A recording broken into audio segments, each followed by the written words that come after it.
मैं हूं कृष्ण मुरारी। आपका स्वागत है हमारे विजन इंडिया चैनल 6 to 12 में।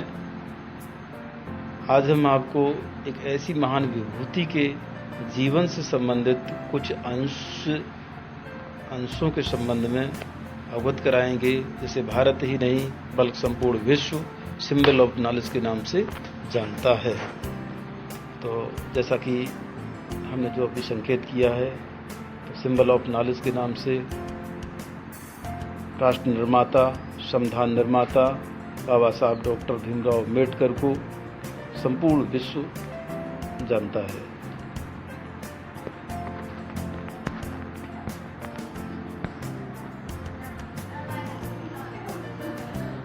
सबसे पहले हम बाबा साहब की चरणों में श्रद्धा सुमन अर्पित करते हुए उनकी 130वीं जयंती में भाग कर रहे हैं। जय भीम। आप जैसा कि आप देख रहे हैं, ये जो चित्र है, ये मऊ में बाबा साहब का जन्म स्थान है।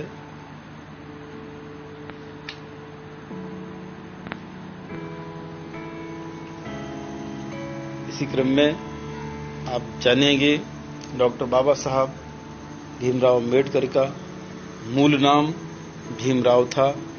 उनके पिताश्री रामजी बल्द मालोजी सकपाल महू में ही मेजर सूबेदार के पद पर एक सैनिक अधिकारी थे।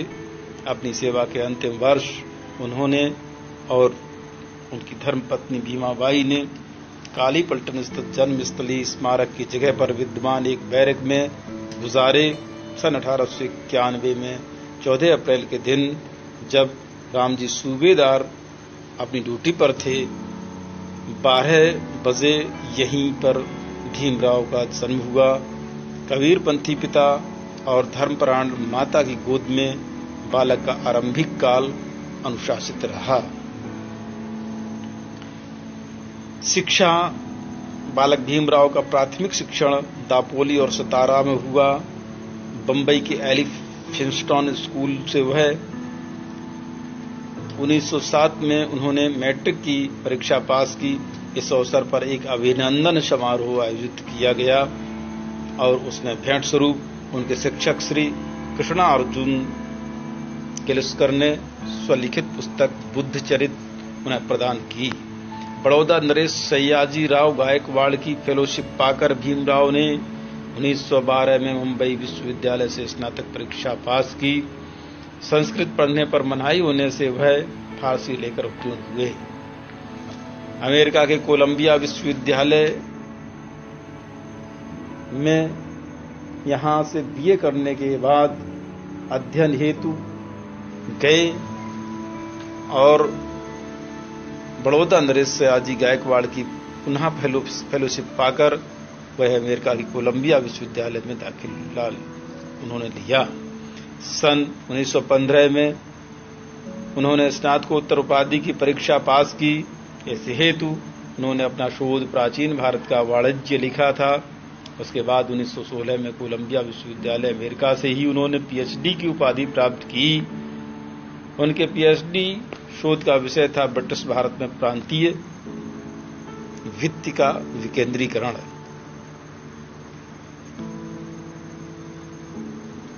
इसी क्रम में London school of economics and political science fellowship समाप्त होने पर उन्हें भारत लौटना था, अतः वे ब्रिटेन होते हुए लौट रहे थे। उन्होंने वहां London school of economics and political science में एमएससी और डीएससी और विधि संस्थान में बार अटला की उपाधि हेतु स्वयं को पंजीकृत किया और भारत लौटे। स्वयं सबसे पहले छात्रवृत्ति की शर्त के अनुसार बड़ौदा नरेश के दरबार में सैन्य अधिकारी तथा वित्तीय सलाहकार का दायित्व स्वीकार किया। पूरे शहर में उनको किराए पर रखने को कोई तैयार नहीं होने की गंभीर समस्या से वह कुछ समय के लिए मुंबई वापस आए।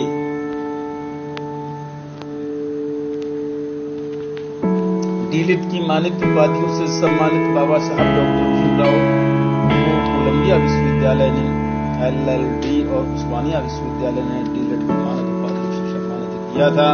इस प्रकार डॉक्टर अम्बेडकर वैश्विक युवाओं के लिए प्रेरणा बन गए, क्योंकि उनके नाम के साथ BA, MA, MSc, PhD, barrister, DSc, DLitt आदि कुल 26 उपाधियां जुड़ी हुई थी।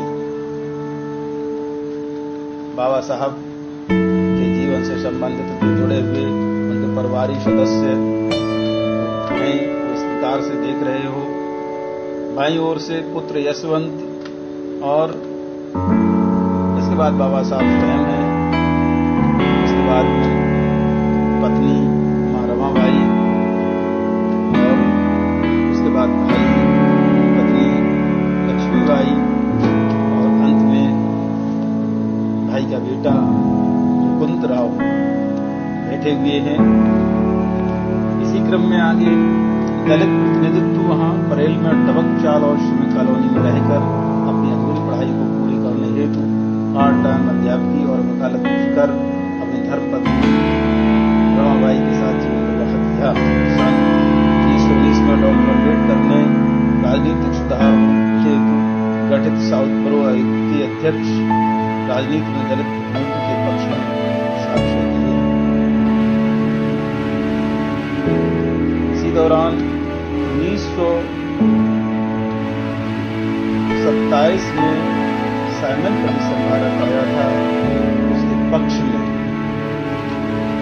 बाबा साहब को ने प्रतिनिधित्व किया था और इसी क्रम में भारत में संविधान कैसा हो, इस संबंध में RTC ब्रिटेन में गोलमेज सम्मेलन हुए 1930, 31 और 32 में, जिसमें बाबा साहब ने दलितों की तरफ से प्रतिवाद किया। इसके बाद पूना पैक्ट 1932 में जब ब्रिटिशों ने अम्बेडकर बाबा साहब के विचारों के साथ सहमत व्यक्त करते हुए अछूतों को पृथक निर्वाचक देने की घोषणा की, कम्युनल अवार्ड की घोषणा गोलमेज सम्मेलन में वे विचार विमर्श का ही परिणाम था। इस समझौते के तहत बाबा साहब द्वारा उठाई गई राजनीतिक प्रतिनिधित्व की मांग को मानते हुए पृथक निर्वाचिका में दलित वर्ग को 2 वोटों का अधिकार प्रदान किया गया। गांधी जी इस समय पूना की यरवदा जेल में थे। कम्युनल अवार्ड की घोषणा होते ही गांधी जी ने पहले तो प्रधानमंत्री को पत्र लिखकर इसे बदलवाने की मांग की, लेकिन जब उनको लगा कि उनकी मांग पर कोई अमल नहीं किया जा रहा है तो उन्होंने आमरण व्रत रखने की घोषणा कर दी। तभी बाबा साहब ने कहा कि यदि गांधी जी देश की स्वतंत्रता के लिए यह व्रत रखते तो अच्छा होता, लेकिन उन्होंने दलित लोगों के विरोध में यह व्रत रखा तो बेहद अफसोसजनक है। जबकि भारतीय ईसाइयों, मुसलमानों और सिखों को मिले इसी पृथक निर्वाचक अधिकार को लेकर गांधी जी की ओर से कोई आपत्ति नहीं आई। उन्होंने यह भी कहा कि गांधी जी कोई अमर व्यक्ति नहीं है। भारत में न जाने कितने ऐसे लोगों ने जन्म लिया और चले गए। अम्बेडकर ने कहा कि गांधी जी की जान बचाने के लिए वे दलितों के हितों को त्याग नहीं कर सकते। अब मरण व्रत के कारण गांधी जी की तबीयत लगातार बिगड़ रही थी। गांधी जी के प्राणों पर भारी संकट आ पड़ा और हिंदू समाज बाबा साहब का विरोधी बन गया। देश में बढ़ते हुए दबाव को देखकर बाबा साहब 24 सितंबर 1932 को शाम 5 बजे यरवदा जेल पहुंचे। यहाँ गांधी जी और बाबा साहब के बीच समझौता हुआ, बाद में पूना के नाम से जाना गया। संविधान निर्माण में बाबा साहब का योगदान। गांधी जी व कांग्रेस की कटु आलोचना के बावजूद भी अम्बेडकर बाबा साहब की प्रतिष्ठा एक अद्वितीय विद्वान और विद्वता की थी, जिसके कारण जब अगस्त 15, 1947 में भारत की स्वतंत्रता के बाद कांग्रेस के नेतृत्व वाली नई सरकार अस्तित्व में आई, उसने बाबा साहब को देश के पहले कानून एवं न्याय मंत्री के रूप में सेवा करने के लिए स्वीकार कर लिया। 29 अगस्त 1947 को बाबा साहब को स्वतंत्र भारत के नए संविधान की रचना के लिए बनी संविधान की मसौदा समिति के अध्यक्ष पद पर नियुक्त किया गया। इस कार्य में बाबा साहब का शुरुआती बौद्ध संघ, गीत और अन्य बौद्ध ग्रंथों का अध्ययन भी काम में आया। बाबा साहब एक बुद्धिमान संविधान विशेषज्ञ थे। उन्होंने लगभग 60 देशों के संविधान का अध्ययन किया था। बाबा साहब को भारत के संविधान का पिता के रूप में मान्यता प्राप्त है।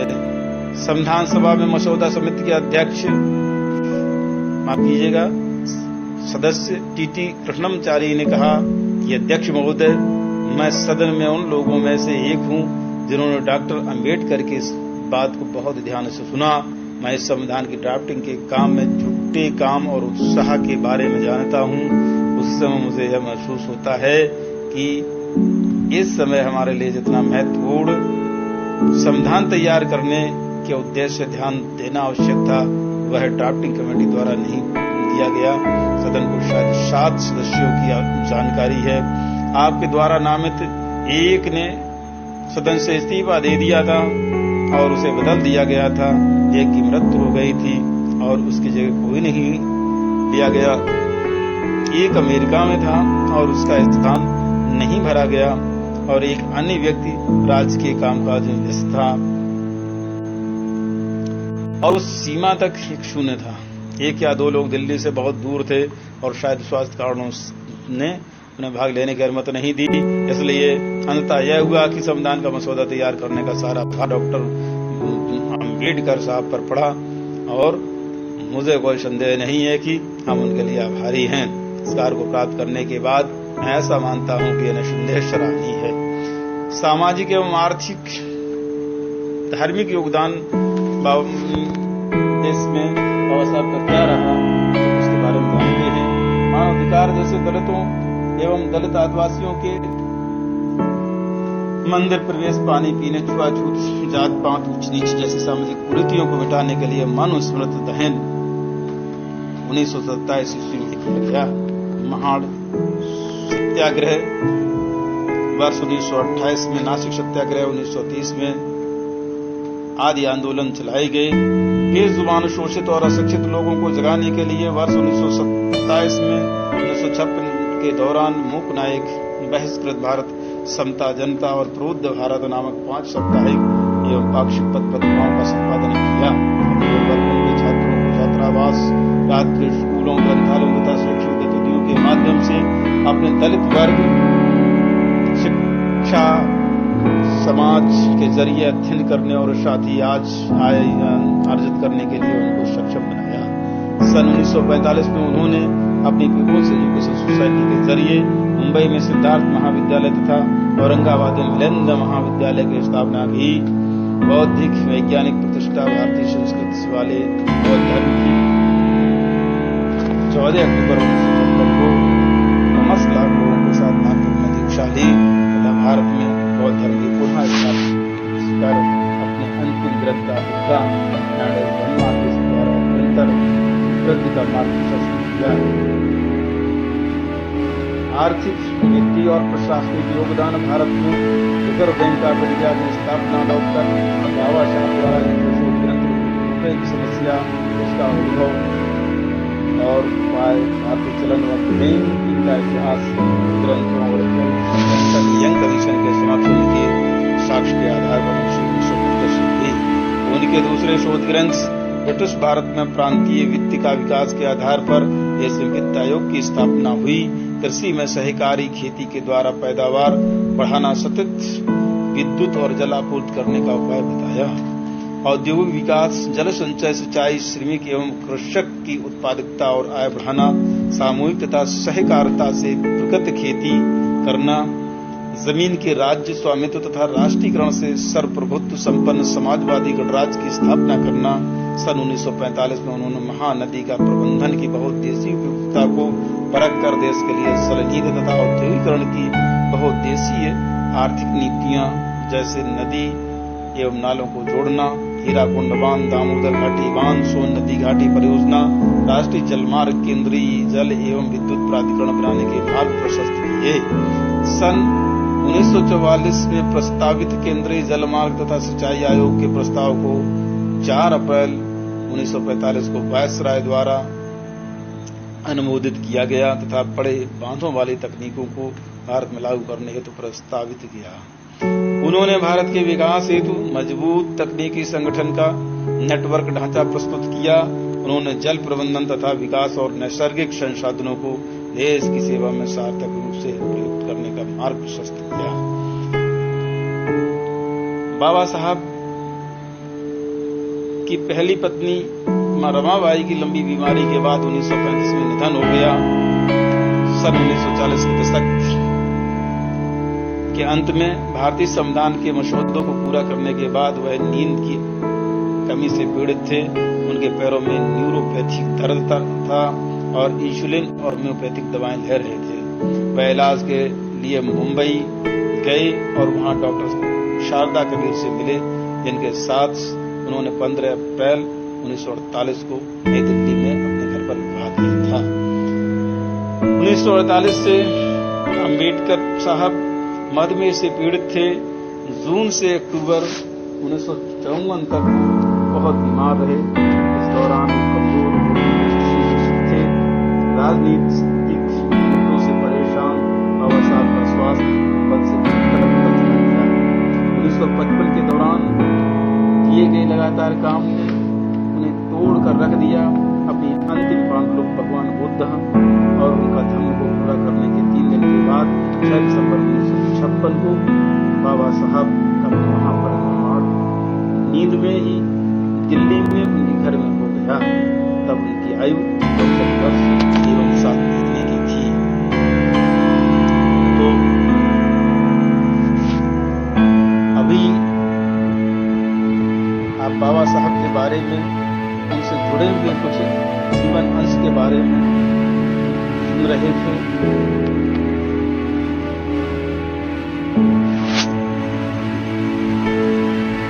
इसी